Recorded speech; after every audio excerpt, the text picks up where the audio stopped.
Pas vdekjes së pacientit 57 vjeçar, Inspektorati Shtetëror Sanitar Shëndetësor ka kryer inspektim të jashtëzakonshëm në klinikën për kardiokirurgji pranë qendrës klinike universitare Nën Tereza Shkup.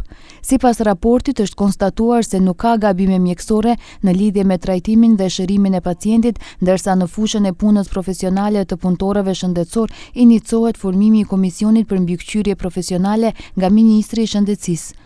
Nga inspektimi është konfirmuar se salla e angiografisë në kirurgjinë torakale nuk funksionon prej një muaji dhe klinika nuk kishte as tentet e nevojshme për ndërhyrjen e duhur në aortë. Sipas raportit, në sallën që ishte në dispozicion nëse bëhej ndërhyrja, rreziku i vdekjes ishte tejet i lartë për shkak kushteve jo adekuate.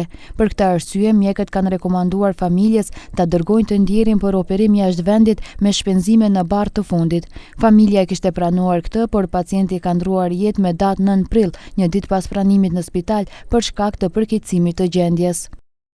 Për arsyet e lartë përmendura është bërë udhëzim për në qendrën klinike universitare për kirurgji torakale dhe vaskulare Shkup, por është marrë raport se nuk kanë mundësi ta kryejnë trajtimin endovaskular për shkak të riparimit të një pjese të angiografit dhe nuk kanë bërë ndërhyrje në aortën torakale, por vetëm procedura vaskulare në aortën e barkut. Madje nuk kanë bërë edhe më shumë grafika në aorta abdominale.